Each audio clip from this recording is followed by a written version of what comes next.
앞뒤 좌우 이렇게 우리 엄지쳐가면서 주의 은혜가 함께하길 원합니다. 네, 주의 은혜가 함께하길 원합니다. 네. 자, 다시 시작하느님 27번째 시간, 나는 그리스도인입니다. 나는 그리스도인입니다는 제목을 가지고 주의 음성 듣겠습니다. 예수 믿는 사람을 가리켜서 그리스도인이라 하죠. 그리스도인. 예, 그리스도인이라는 이 호칭에는 이제 두 가지 뜻이 있죠. 그리스도인이란 뭐냐? 두 가지 뜻이 있는데, 첫째는 뭐냐면 그리스도께 속한 자. 네, 그리스도이라는 것은 그리스도께 속한 자. 그 다음에 이제 그리스도를 닮은 자. 그리스도이라는 것은 그리스도를 닮은 자라는 뜻입니다. 초대교회 당시에 이제 처음으로 안디옥 교회에서 그리스도인이라는 이 호칭이 이제 이렇게 불려지게 됐는데, 이때 당시에 이 그리스도인이라는 이 호칭은 그렇게 명예스러운 이름이 아니었습니다. 그런 호칭이 아니었어요. 우리식으로 말하면 우리가 초창기에 이제 한국에 이렇게 교회가 들어오고 예수 믿는 사람들이 많으면서 이제 유교 문화를 버리고 이제 그리스도 문화. 그래서 제사를 드리지 않고 그러다 보니까 주변의 사람들이 저 예수쟁이들 막 이렇게 욕을 했단 말입니다. 처음에 그렇게 우리도 예수쟁이라고 했단 말이에요. 그런데 이제 이 예수쟁이였던 우리들이 말씀대로 살고 정직하고 바르게 살려고 노력하고 그러면서 점점 이제 사람들의 인식이 바뀌어지면서 그리스도인 그러면은 예수쟁이 그러면은 저 사람들 믿을 만한 사람들이야. 정직한 사람들이야. 분명 성실한 사람들이야. 하나의 보증수표가 됐단 말이에요. 보증수표가. 근데 이때 당시에 이제 이 그리스도인이라는 이 호칭은 그렇게 명예스러운 그런 호칭이 아니었습니다. 그럼에도 불구하고 이 안디옥교회에 있는 성도들이 예수님을 전하고 예수님을 찬양하고 예수님의 모습을 닮아가다 보니까 주변의 사람들이 그리스도인, 그리스도인 닮아가는 사람, 그리스도인, 예수님을 닮아가는 사람, 예수님처럼 사는 사람 그렇게 인정을 해줬다라는 것입니다. 여러분 우리도 이제 그렇지 않습니까? 예전에 우리가 예수 믿는 우리가 참 신앙생활 참 열심히 하고 그랬을 때 우리가 어떤 무슨 난처한 상황에 직면했을 때 나 예수 믿는 사람입니다. 그렇게 말하면 믿어줬단 말입니다. 인정해줬어요.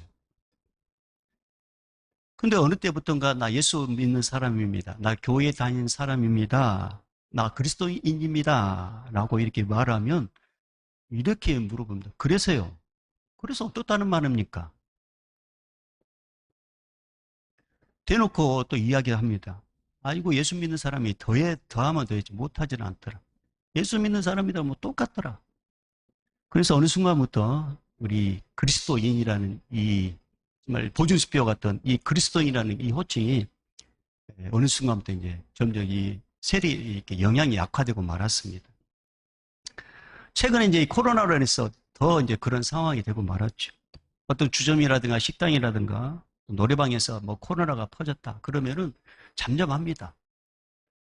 그런데 교회나 어떤 기독교 단체에서 뭔가 이렇게 전염이 됐다면 언론의 공격을 받게 됩니다.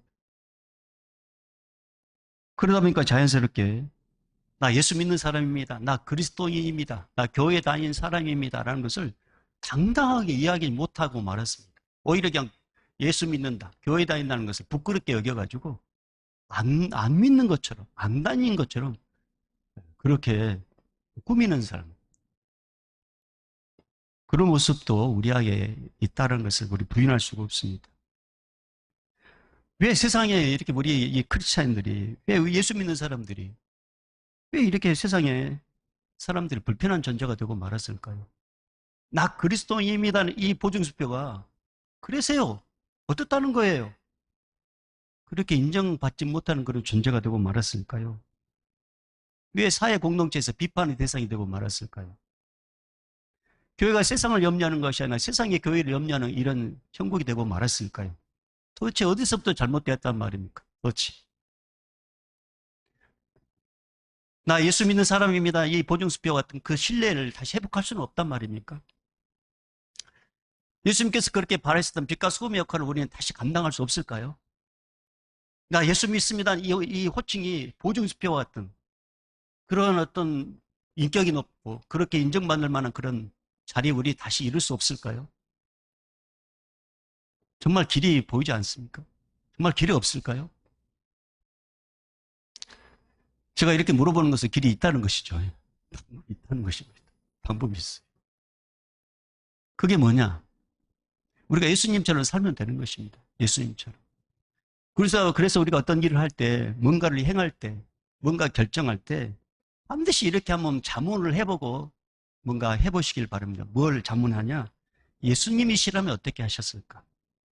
예수님이시라면 어떻게 하셨을까? 이걸 꼭 한번 자문해 보시라는 것이죠. 예수님이시라면 어떻게 하셨을까? 근데 우리가 이걸 자문하지 않고 막바로 이렇게 어떤 일이 생겼을 때 막바로 대응을 하고 막바로 움직이다 보니까 거기에 실수가 따르게 되고 그러다 보니까 세상에 손가락질 당하고 그래서 인정받지 못하는 크리스찬이 되고 말았다는 것입니다. 그런 면에서 오늘 이 성경의 말씀, 이 안디옥 교회가 그리스도인이라는 이 호칭을 받은 걸 보면은 이 안디옥 교회의 그 모습을 통해서 우리가 이제 그러면 예수님을 닮아갈 모습이 무엇인가를 우리가 이제 배울 수 있게 되는데 오늘 본문을 통해서 좀 예수님처럼 산다는 게 뭘까? 그걸 좀 찾아보려고 합니다. 자, 먼저 오늘 본문 19절, 20절 말씀. 자, 우리 함께 읽어봅니다. 시작. 그때 스데반의 일로 일어난 환란으로 말미암아 흩어진 자들이 베니게와 구브로와 안디옥까지 이르러 유대인에게만 말씀을 전하는데 그 중에 구브로와 고레네 몇 사람이 안디옥에 이르러 헬라인에게도 말하여 주 예수를 전파하니 자 그때라는 것은 한편으로라는 그런 뜻입니다. 한편으로. 그러면 그때 어떤 일이 있었냐면 AD 35년경에 이제 스데반이 돌로 맞아 죽지 않습니까? 그리고 사울이 이렇게 주동자가 돼가지고 예수 믿는 사람들을 막 핍박하고 예루살렘 교회를 흩어버리고 말았습니다. 그러니까 예루살렘 교회 성도도 예루살렘을 떠나서 각지 흩어져서 복음을 전하게 되고 그 복음 전하는 것을 사도 사울이라는 사람이 알아가지고 이제 예수님 믿는 사람 잡으러 가게 되고 또 사마리 땅에 복음도 전하게 되고 그러면서 이제 고넬료까지 이렇게 이제 이방인이었던 고넬료까지 예수를 믿게 됐지 않습니까? 자 그런 때에 한편 그때 바로 그때는 한편으로 자 이런 일도 일어나고 있는 그때에 어떤 일이냐면 흩어졌던 이 사람들 스데반의 그 순교 이후에 박해받던 흩어졌던 이 사람들이 안디옥에 가서 이제 교회를 세우게 되는데 오늘 말씀 보니까 베니게, 구브로, 안디옥이라는 이 지명이 나오게 되는데 이게 이제 이 실제로 있었던 이 지명이라는 것을 우리는 알아야 되고요. 그래서 오늘 성경에 나오는 이 지명을 좀 우리가 좀 확인하고 그리고 말씀을 좀 들어가려고 합니다. 우리 좀 한번 보도록 하겠습니다. 자, 오늘 PPT 좀 봐볼까요? 자, 오늘 이 본문에 나오는 자, 19절 베니게, 구브로, 안디옥이었죠. 스데반의 일로 인한 환란으로 인해서 흩어진 사람들이 자, 이 베니게 예루살렘에서 이제 베니게 그 다음에 구브로 그 다음에 안디옥 이렇게 나오죠. 근데 여기 이제 교회 여기서 이제 막 이렇게 복음을 전해가지고 교회가 생기게 되는데 특별히 이 여기 보면 구브로와 고레네였죠. 구레네 여기는 구레네입니다. 이 구브로는 이제 섬지이고 여기 있는 이방인들 가운데 예수 믿는 사람들이 이 안디옥에 가가지고 복음을 전해서 안디옥 교회가 세워져야 되고 그래서 이들이 이제 그리스도인이라는 호칭을 받게 됐다는 것이죠. 자, 이걸 이제 생각하시고 자, 오늘 다시금 이제 19절에서 20절 말씀 보면 중요한 부분이 여기에 이제 나와 있습니다. 자, 19절 말씀은 이렇게 이제 기록되어 있죠. 자, 19절을 볼까요? 시작. 그때 스데반의 일로 일어나 환란으로 말미암아 흩어진 자들이 베니게와 구브로와 안디옥까지 이르러 유대인에게만 말씀을 전하는데 자 여기서 중요한 게 뭐냐면 자 이 유대인 예수 믿는 사람들 가운데 흩어진 사람들이 베니게 구브로 안디옥까지 갔는데 이분들이 했던 게 뭐냐면 유대인에게만 전했댔어요. 유대인에게만. 그러니까 아직까지 이 유대인 예수 믿는 유대인들 가운데는 이방인에 대해서 포용력이 없었다는 것입니다. 포용력 없어요. 유대인에게만 전하네요. 그런데 20절 말씀 보니까 구브로와 고레네 몇 사람 있죠. 이 구브로와 고레네 이방인들 가운데 예수 믿는 사람들이 있었단 말입니다. 이 사람들 예수 믿으니까 너무 좋은 거예요. 그러니까 유대인에게 뿐만 아니라 20절 말씀 보니까 그 중에 구브로와 고레네 몇 사람이 안디옥에 이르러 헬라인에게도 라고 있죠. 헬라인에게도. 이 헬라인은 이방인을 통칭하는 말입니다. 그러니까 이방인에게도 주 예수를 전파했다. 그러니까 19절에서는 유대인에게만 전파했을 때는 뭔가 역사가 일어나지 않아요. 그냥 고만고만했단 말입니다. 그런데 이방인 가운데 예수 믿는 사람들이 헬라인에게도 이방인에게도 복음을 전하니까 예수님께서 어떤 일을 일으키시냐? 21절. 자, 21절 읽어볼까요? 시작. 주의 손이 그들과 함께 하심에 수많은 사람들이 묻고 주께 돌아오더라. 그래서 주의 소연한 것은 하나님의 능력을 이해합니다. 그러니까 이방인에게도 복음을 전하니까 주님께서 사마리아 일의 땅까지 내 증인이 되라 했잖아. 이 말에 순종한 이들을 통해서 주님께서 역사하셔가지고 믿는 사람들이 많아지게 됐고, 이 믿는 사람들이 교회를 세우게 됐는데, 이 교회가 어느 교회라고요? 안디옥 교회. 이 안디옥 교회 성도들이 예수님처럼 예수님을 찬양하고 예수님을 자랑하고 예수님처럼 살다 보니까 주변에 있는 사람들이 저 그리스도인이라는 이런 호칭을 하게 됐다는 것이죠. 그래서 오늘 여러분 우리가 이 땅에 이제 크리스찬으로서 예수 믿는 사람으로서 예수님을 닮아야 되는데, 그러면 예수님은 어떤 모습, 예수님은 어떤 마음, 무엇을 원하시느냐, 예수님은 어떤 마음을 갖고 있느냐. 여러분 이 19절과 20절의 말씀을 통해서 알 수 있는 것은 뭐냐면, 예수님이 바라는 마음은 뭐냐면 닫힌 마음이 아니라 열린 마음을 원한다는 거예요. 유대인에게만 전한 것은 닫힌 마음이에요. 그러나 헬라인에게도 하는 것은 열린 마음이에요. 열린 마음. 여러분 이것은요 예수님의 마음인 거예요. 열린 마음. 여러분 예수님께서 이 땅에 오신 이 자체가 그 사랑으로 열린 마음이 있기 때문에 이 땅에 오신 거예요. 특별히 누가복음 19장 말씀 보면 삭개오가 나오잖아요. 삭개오. 이 사람은 세리장이었습니다. 우리나라로 말하면 이제 세무서장입니다. 이때 당시에는 이제 로마의 속국이 있었기 때문에 로마 정부에서 이 유대인들 가운데 사람 뽑아가지고 세금을 거두겠어요. 그러면 세금을 거둬가지고 일본 로마 정부에 주고 나머지는 자신 착복했단 말이에요. 이걸 같은 동족들이 보고 있어요. 그리고 동족들이 저 죄인이라고 취급했습니다. 왜냐하면 동족들에게 돈을 걷어가지고 뭐 일부 보내고 일부 이렇게 본인 착복하고 돈을 걷기 위해서 얼마나 많이 핍박을 했겠어요. 그러니까 유대인들에게서 죄인 취급을 하는 두 부류가 있었는데 창기하고 세리였습니다. 말도 붙이지 않았습니다. 그런데 어느 날 이제 이 삭개오가 이제 소문이 들려오는 거죠. 예수라는 분이 세리 친구가 되어줬다는 거예요. 아무도 누구에게 말 붙이지 않고 뭐 이렇게 다가오지 않았는데 이 예수라는 분이 세리에게 다가와서 친구가 되어줬다는 소리를 듣게 됩니다. 그 소문을 듣게 된 거예요. 도대체 그분이 어떻게 생겨될까? 도대체 예수라는 분이 어떤 분이신가?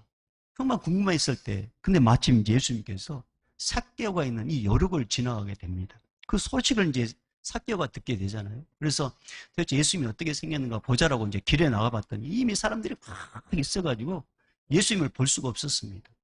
그래서 삭개오가 했던 게 뭐냐면 예수님께서 미리 갈 길을 예측해가지고 거기에 미리 앞으로 가서 이제 나무에 올라가지 않습니까? 뽕나무에 올라갑니다. 그리고 이제 점점 예수님의 모습이 다가오면서 저분이 예수님이시구나 그렇게 하고 있는데 예수님께서 그냥 지나가지 않냐고 이제 삭개오가 올라가 있는 그 나무 밑으로 오더니 나무에서 오더니 삭개오를 바라보면서 삭개오야 내가 오늘 너희 집에 좀 쉬어야 되겠다 그렇게 이제 말을 붙이는 거예요. 그리고 자기 이름을 또 이야기하는 것입니다. 그러니까 삭개오가 너무 좋아가지고 예수님 모시고 집으로 돌아가는데 이 광경을 지켜보고 있는 이 닫힌 마음을 갖고 있는 유대인들이 뭐라고 그러냐? 자, 예수님께서 이제 삭개오 집에 갈 때 주변의 사람들이 뭐라고 그러냐? 누가복음 19장 7절에 이렇게 기록되어 있어요. 무사람이 보고 수군거려 이르되 저가 죄인의 집에 유하러 들어갔도다 하더라. 예수님께서 삭개오 집에 가는데 그것을 안 믿고 마음으로 바라봤단 말입니다. 죄인의 집으로 아니 메시아라고 하는 사람이 죄인도 뭘로 구별도 모른단 말이에요. 못한단 말이에요. 그러면서 비아냥거렸단 말입니다. 그럼에도 불구하고 예수님은 그 말이 혼합되지 않습니다. 열린 마음으로 사랑의 마음으로 삭개오와 함께 가는데 삭개오가 예수님의 마음을 알았어요. 그래서 가르치지도 않고 요구하지도 않는데 스스로 자원한 마음으로 삭개오가 예수님 내 소유의 절반을 가난한 자에 주겠습니다. 혹시 내가 불의한 마음과 보를 뺏은 일이 있으면 내가 4배나 갚겠습니다. 받은 은혜를 아니까요. 열린 마음으로 자기 품은 것을 아니까 삭개오가 그 마음을 알게 된 거예요. 그래서 그 마음에 감동돼가지고 스스로 자원한 마음으로 자기 재산을 내놓겠다고 이야기한 것입니다. 그러니까 예수님께서 그 자원하는 그 삭개의 마음을 알고 오늘 구원이 너 집에 이르렀다. 너도 이제 아브라함의 자손이라고 이렇게 인정해 줍니다. 여러분 이것은요. 예수님의 열린 마음이 없이는 절대 할 수 없는 거예요. 주변 사람들은 저 죄인이라고 해도 받아들일 수 없는 닫힌 마음을 갖고 있었어요. 그런데 우리 예수님은 열린 마음을 갖고 있었어요. 여러분 우리 예수 믿는 사람이잖아요. 우리에게 필요한 마음이 뭐라고요? 열린 마음. 할렐루야. 열린 마음. 그래서 여러분 닫힌 마음과 열린 마음을 갖고 있는 사람은요. 어떤 문제 생겼을 때 닫힌 마음을 갖고 있는 사람은 항상 그 문제거리만 봅니다. 이해할 수 없어요. 불평거리를 찾게 돼요. 그러나 열린 마음을 갖고 있는 사람은요, 이해하려고 하고요. 그리고 어떤 문제를 바라봤을 때 그 문제를 통해서 하나님의 뜻을 구하려고 한다는 것입니다. 내 마음에 맞지 않지만. 그래서 이 열린 마음을 갖고 있는 사람은 그럴 수 있나라고 말하지 않고 그럴 수도 있겠구나. 이해의 폭이 넓어진다. 이해의 폭. 이게 바로 열린 마음의 소유자입니다. 그러니까 유대인 예수 믿는 사람들이 정말 이 닫힌 마음, 그러니까 유대인에게만 복음을 전했다는 거예요. 그러니까 역사가 일어나지 않았다는 거예요. 그러나 이방인, 헬라인에게도 열린 마음을 가지고 복음을 전하니까 예수님께서 그것을 함께 하셔가지고 엄청난 은혜를 베풀게 됐다는 것이죠. 사랑하는 여러분, 여러분은 이렇게 제가 물을 때 대답 똑바로 잘 하셔야 됩니다. 열린 마음을 갖기 원하십니까? 예. 주님의 능력을 경험하기 원하십니까? 그러려면요, 어떻게 해야 되냐? 예수님의 모습을 닮아가면 됩니다. 예수님. 빌립보서 2장 5절 말씀 보면 너희 안에 이 마음을 품어라. 곧 그리스도 예수의 마음이니. 예수의 마음은 어떤 마음이라고요? 넓은 열린 마음. 그래서 우리 예수님의 마음은 측량할 수가 없어서 바다보다 넓고 바다보다 깊다고 했어요. 그래서 모든 걸 다 품어요. 그래서 예수님은 유대인만을 위해서 십자가에 못 박혀 죽인 게 아니라 온 인류를 위해서 십자가에 못 박혀 죽으신 거예요. 열린 마음으로. 그래서 우리가 그 은혜를 받고 지금 예수 믿게 된 것입니다. 그래서 예수 믿는 우리 또한 열린 마음을 가져야 되는 거예요. 열린 마음. 그리고 어떤 문제가 생겼을 때 열린 마음을 갖고 있는 사람은 주님의 일을 기대합니다. 그래서 이 말씀을 꼭 붙잡았으면 좋겠어요. 이 말씀. 어떤 말씀이냐? 예레미야 29장 11절 이하의 말씀인데 여호와의 말씀이니라. 너희를 향한 나의 생각을 아냐느니 평안이요 재앙이 아니니라. 너희에게 미래와 희망을 주는 것이니라. 너희가 내게 부르짖으며 내게 와서 기도하면 내가 너희들의 기도를 들을 것이요. 너희가 온 마음으로 나를 구하면 나를 찾을 것이요. 나를 만나리라. 여러분, 어떤 인생의 문제가 만났을 때 이거 저주받을 일이 아니란 말입니다. 할렐루야. 왜냐하면 열린 마음으로 문제를 바라보면요, 이 모든 것이 합력과 선을 이루시는 하나님의 손길을 볼 수 있게 된다는 것이죠. 근데 닫힌 마음으로 보면 이게 문제거리인 거예요. 이게 불평거리가 되는 거예요. 그래서 이 닫힌 마음으로 문제를 보면은 이 문제 때문에 주눅이 들 수밖에 없다는 것입니다. 열린 마음이 있기를 주님 축복합니다. 안디옥 교회가 이제 세워졌다는 소문을 듣게 됩니다. 이게 이제 사실인지 확인하기 위해서 예루살렘 교회에서 한 사람을 파송하게 되는데 그 사람이 누구냐? 바나바. 이 바나바를 오늘 성경은 이렇게 이제 소개를 하고 있는데 여러분 먼저 우리 24절로 가볼까요? 24절. 자, 24절 읽어볼까요? 시작. 바나바는 착한 사람이요 성령과 믿음이 충만한 사람이라 이에 큰 무리가 죽게 더하여지더라. 이 바나바는 이 사람, 착한 사람, 성령 충만하고 믿음이 충만한 사람, 이 사람을 이 안디옥 교회에 보냈단 말입니다. 그러니까 안디옥 교회에 정말로 일반 성도들이 이 교회가 진짜인지 확인했던 거, 확인하라고 보냈단 말이에요. 믿을 만한 사람을 보낸 것이죠. 착한 사람입니다. 착한 사람. 여러분, 예수님 믿으면 성품이 바뀌어지게 됩니다. 예수 믿으면 사람이 착해져요. 착해져. 예수 믿으면 사람이 착해진다고. 성령 충만하면 포용력 있게 돼요. 성령의 역사하면 열린 마음을 갖게 된단 말입니다. 그래서 예수님을 제대로 만난 사람들을 보면 하나같이 성품이 바뀌어요. 정말 온유함으로 바뀐단 말이에요. 그러니까 성령의 9가지 열매를 맺히게 돼요. 네. 저는 여러분 다 착한 걸 저는 믿습니다. 착하죠, 여러분? 네. 착합니다. 우리 교회 성도님을 제가 보증합니다. 착합니다. 착해. 자, 그런데 이 바나바가 안디옥 교회에 가가지고 안디옥 교회에 가가지고 성도들에게 권면한 게 있었어요. 자, 그 권면의 말씀이 23절이거든요. 자, 23절 읽어볼까요? 시작. 그가 이르러 하나님의 은혜를 보고 기뻐하여 모든 사람에게 굳건한 마음으로 주와 함께 머물러 있으라 보나니. 자, 이것을 현대인 성경에는 이렇게 기록되어 있더라고요. 현대인 성경에는. 바나바는 가서 하나님의 은혜로 많은 사람들이 믿게 된 것을 보고 기뻐하며 모든 사람에게 굳센 마음으로 언제나 주님만 의지하라고 격려하였다. 이렇게 기록되어 있어요. 여러분, 이때 당시에 예수 믿는다는 것은 황제를 섬기는 그런 시대이기 때문에 이거 목숨 내놓는 거예요. 그런데 바나바가 가서 뭐라 하냐면 어떤 어려움이 있다 할지라도 예수님 굳게 끝까지 예수님 잘 믿으십시오. 그렇게 고민했단 말입니다. 그런데 이 바나바의 이 고면을 안디옥교회 성도들이요, 그렇게 받아들였어요. 그러니까 그렇게 살면서 살았어요. 그래서 26절에 그리스도인이라는 호칭을 받게 되었단 말입니다. 그리스도인. 여러분, 우리가 세상 속에서 예수 믿는 사람들이 나 예수 믿습니다, 이 보증수표가 이 영향력이 약화된 이유가 뭔지 아세요? 우리가 힘들고 어려웠을 때 예수님을 끝까지 의지하지 못하고 예수님을 온전하게 의탁하지 못하고 신뢰하지 않았기 때문에 그런 것입니다. 어떤 문제가 있으면 그 문제에 확 휩쓸려가지고 신앙인지 아닌지도 모르게 이렇게 구별을 못하니까 거기에 영향력이 없게 된 것이에요. 여러분, 우리가 힘들어도 어려워도요, 반드시 여러분 꼭 의지하고 붙잡아야 될 분은 예수 그리스도십니다. 반드시 의지할 분은 예수 그리스도셔요. 왜냐하면 예수님이 살아계시니까. 그리고 반드시 의지하는 의탁한 그 사람을요, 하나님 반드시 역사하셔가지고 하나님의 살아계심을 보여주십니다. 그리고 주변 사람 통해서 야, 저분이 진짜 예수 믿구나, 이런 호칭을 받게 하신단 말이에요. 그런데 우리가 이런 호칭을 받지 못하고 예수 믿습니다, 그래서요 그렇게 인정을 못 받는 이유는 뭐냐면 예수 믿는다고 하지만 우리가 제대로 예수를 못 믿어서 그런 거예요.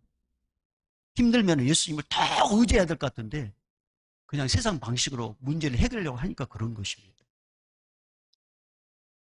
지금은 이제 원로 목사님 되셨지만 은퇴하신 지구촌교회 이동호 목사님 계십니다. 이분이 짧은 이야기에 긴 감동이라는 칼럼을 썼는데 이 칼럼 여러 가지 내용 중에 이제 이 내용이 하나 있더라고요. 이 내용이 어떤 내용이냐? 6.25 때 있었던 일입니다. 6.25 사변 때 충남 논산에 보면 강경이라는 곳이 있는데 이 강경 심내교회 담임 목사였던 이종덕 목사님 계십니다. 이종덕 목사님에 대한 이 실화를 이제 거기에 기록해 놨는데 어떤 내용이냐면 이 강경 지방에 어느 날 이제 공산당 6.25 때니까 공산당이 쳐들어왔다는 것입니다. 그러니까 마을 사람들이 두려웠어요. 그래서 그 다음날 또 마을 사람들은 그 공산당의 눈에 밖에 나지 않기 위해서 모두들 공산주의자처럼 행동을 했답니다. 공산주의자처럼. 예수 믿는 사람들은 자신이 그리스도인임을 또 숨겼답니다. 이 상황을 지켜본 이 이종도 목사님은 후배 목사님을 찾아갈 때요, 큰 박스를, 종이 박스를 가지고 갔답니다. 그러니까 후배 목사님 이거 왜 뭐 하려고 종이 가져왔습니까? 라고 물어보니까 이종도 목사님이 명함을 좀 만들려고 가져왔다는 거죠. 그러니까 나와 함께 좀 명함을 좀 같이 만들세요. 아니, 생전에 명함 안 갖고 다니신 분이 왜 또 이 상황에 명함을 갖는단 말입니까? 그러니까 이종도 목사님이 뭐라고 했냐면 내가 누굴 만나든 간에 내가 어떤 사람이고 내가 누구인 걸 좀 밝히고 싶네. 왜냐하면 다 예수 안 믿는 것처럼 하니까. 그러니까 이제 이 후배 목사, 아이고 목사님, 그러다 큰일 납니다. 그러다 큰 고난 당할 수 있습니다. 그러니까 뭐라고 해야 하냐면 자네도 그리스도인 것을 부끄럽게 여기는가? 그러면서 이 박스에다가 이제 종이 명함을 만들어가지고 만나는 사람마다 강경 침례교회 이준도 목사, 그러면 뭐 명함을 종이로 만든 이 명함을 전하면서 예수님을 전하게 됐다는 것입니다. 그러다 보니까 결국 그 공산당에 이제 들키게 되고 결국 이제 공산당을 통해서 형편을 맞이 순교하게 됐다는 것이죠. 그러니까 이 칼럼 통해서 목사님 하고 싶은 말씀이 뭐였냐면 힘들고 어려도 자기가 예수 믿는다는 것을 숨기지 않았다는 것입니다. 숨기지 않았다. 만약 어떤 문제가 생겼을 때 세상 사람처럼 숨겨버리고 대응하고 불평하고 어떤 문제가 생길 때 세상 사람처럼 술집을 찾아가고 달려가고 세상 방식으로 풀었다면 세상 사람도 이런다는 거예요. 너나 나나 뭐 다를 것도 없네. 아, 예수 믿는 사람 뭔가 특별한 줄 알았더니 똑같네? 그렇다는 것이죠. 그러면서 실망을 하게 되고 복음 전할 때 너나 잘 믿어라 그런 말을 하게 된다는 것입니다.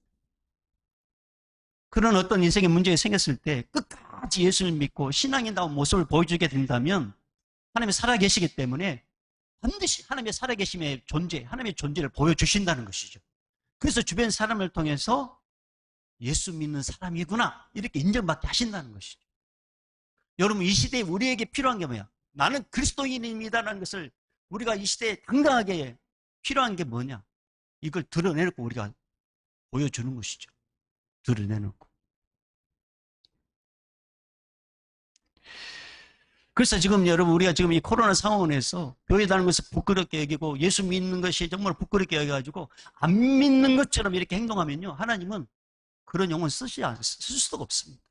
그럼에도 불구하고 어려운 환경 가운데서도 방역 철저히 하면서 예수님을 믿고 예수님을 전하게 된다면 하나님께서는 그 영혼을 통해서 그리스도인이라는 호칭을 반드시 받게 만드신다는 것이죠.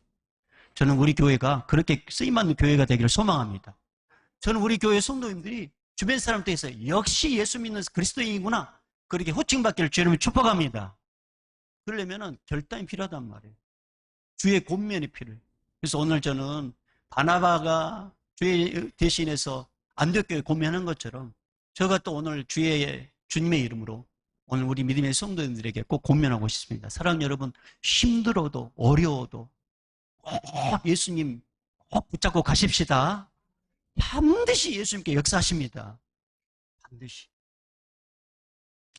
자, 안디옥교회 성도들이 바나바의 권면을 받아들였다고 했습니다. 그래서 26절 말씀 보니까 이제 이 안디옥교회 성도들이 언제나 어디서나 예수님을 전하고 예수님을 말하고 예수님을 찬양하고 예수님께서 나의 주인이요 왕이라는 것을 고백하다 보니까 자연스럽게 주변 사람들이 누구라고 호칭해 줬다고요? 26절 다시 읽어볼까요? 시작.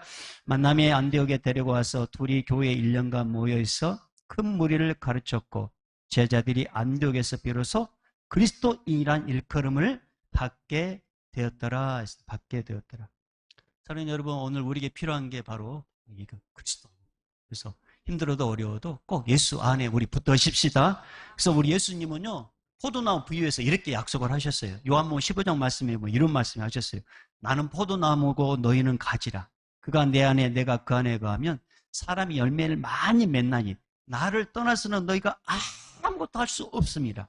사람이 내 안에 거하지 아니하면 가지처럼 밖에 버려져 마르나니 사람들이 그것을 모아다가 불에 던져 사르느냐. 중요한 말씀하십니다. 주님께서 너희가 내 안에 거하고 내 말이 너희 안에 거하면 무엇이든지 원하는 대로 구하라. 그리하면 이루리라.